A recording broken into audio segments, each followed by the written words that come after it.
The BBC is interrupting its normal programmes to bring you an important announcement. This is BBC News from London. Buckingham Palace has announced the death of Her Majesty Queen Elizabeth II. As the world reacted to the passing of Queen Elizabeth II, many eulogies praised her stoic and dignified demeanour. And yet, the most touching tributes seemed to be the little stories that spoke of the Queen's candour and sense of humour, the anecdotes that made her more relatable. In this day and age, there is something compelling about humanising a larger-than-life figure. Much of this happens through candid, unguarded moments, some of which are caught on camera. From scandalous tabloids to dignified ceremonial portraits, it's hard to underscore the role that photography played in shaping the public image of the British royal family. Photographs can elevate a person, but they can also bring them down to earth. And today I'd like to focus on one photographer who pioneered the latter. Queen Elizabeth II was Britain's longest-serving monarch, and Anwar Hussein was her longest-serving photographer. For over 40 years, he captured the royal family on camera. But he's not your typical royal photographer. In fact, he only moved to the UK as an adult in his 20s, all the way from East Africa. In a United Kingdom so divided by class, how did an outsider born a continent away gain access to its highest profile family? That's what we're going to learn in this video. Anwar Hussein was born in 1938 in a small village in what was then called Tanganyika, modern-day Tanzania. At the time, the country was a distant British colony. The closest Hussein could get to royalty was seeing the images plastered on local stamps. He picked up photography at an early age from his brother and sharpened his skills by taking pictures of animals at local wildlife reserves. These skills were put to the test as a young man in his 20s when he was hired by the United Nations to cover the turmoil of the Congo crisis breaking out next door. With this taste of photojournalism under his belt, in 1963 Hussein moved to London, where he tried to find work as a freelance photographer. But it was a struggle. He started off just photographing the streets and public events on his own. England at the time was in the throes of counterculture and Beatlemania, which provided an ample playground for his photographic skills. Soon enough, he got his first big break. While attending an anti-Vietnam War protest, Hussein managed to snap a photograph of a police officer being dragged off his horse. Knowing he had something special, he took his camera roll to the news offices on Fleet Street and convinced an editor to develop it. Persistence paid off, and it ended up being published on the front page the very next day.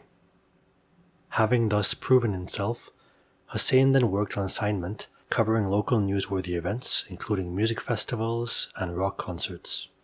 If you look at his portfolio during this time, it's essentially a who's who of the most iconic musicians of the time. Not limiting himself to just music, Hussein also ended up working as a stills photographer for movie sets. He worked on big-budget productions, including the James Bond series.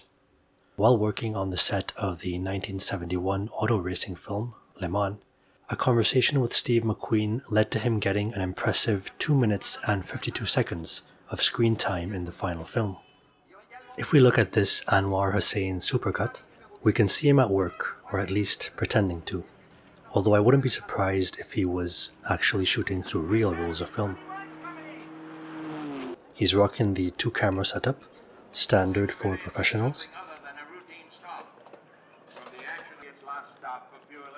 But you can see how intensely focused he is, constantly shifting his lens and keeping his head on a swivel for any decisive moments. He works the scene, weaving through crowds, never staying too long in one spot, and deftly avoiding hazards like rogue champagne sprays.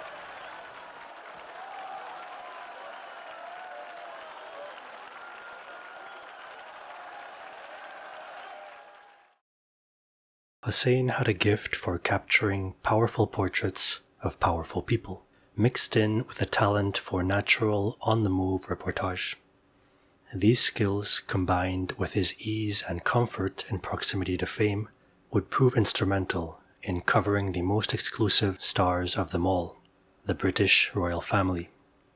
He was told from the outset that it would be very difficult to become a royal photographer. Hussein's long hair and casual clothing, while typical of the times, did not seem appropriate for the prestige of royal photography. Royal photographers, after all, were supposed to be clean-shaven and wore suits and ties. He was told that he stood no chance of becoming one of them. Members of the royal entourage were skeptical of his background and reputation as a celebrity photographer. Hussein became dead set on proving them wrong. He studied the official photographs of the royal family and felt they were a bit too stiff, a bit too contrived. There was room here to apply what he learned from the more fluid reportage of music festivals and movie sets. As a photojournalist, Hussein would follow the royal family around on their public events, photographing them in his own style. Instead of formal, posed photographs, he instead opted for more candid, naturalistic captures. He shot on longer lenses, from further away, to avoid the tensing up that happens when you're conscious of a camera. If it was an event with many other photographers, he strived to capture the royal family in between poses, when the relaxation allowed for more natural movement. The palace press secretaries began to appreciate these photographs because they made the royal family look more relaxed and relatable. They wanted more, and by the early 80s, Hussein had gained the trust of the royal family and was allowed to capture them in more private moments. He was invited to follow them on their royal tours around the world. It was on these trips that he was able to build relationships with the royal family, as the Queen often met her photographers personally in the early days of any tour. With this increased access came more compelling images, driving increased public interest in the personal lives of the royal family. This royal mania hit a fever pitch with Lady Diana. Diana Frances Spencer is, by many accounts, the most photographed woman in history, and Anwar Hussein contributed significantly to this ranking. The royal photographer was able to witness and document her transformation from shy Di to the people's princess. Here was someone who brought a realness to the royal family and whose goals aligned with Hussein's approach to photography. Diana's elegance and sincerity, framed through Hussein's attentive lens, created images that propelled her into a beloved icon the world over. Perhaps one of the best examples of the dynamic between princess and photographer is in this anecdote from Diana's visit to Egypt. The day before Diana was going to see the pyramids in 1992, we, the press corps, were invited for drinks, and she said to me, "When people ask me to stand in front of places like the pyramids, I feel awkward, especially when I'm on my own." I said, "You could easily pretend to be one of the best models in the world." And she said, "I don't like posing, but I will do it really quickly, and once, and you can grab the picture." She also said, "I won't tell you when." So I kept concentrating, and if you can see in the picture, she is posing playfully for only a second or two. That's why it happened. You can see in the picture, she is in that moment. It was like a ballerina with her foot half up.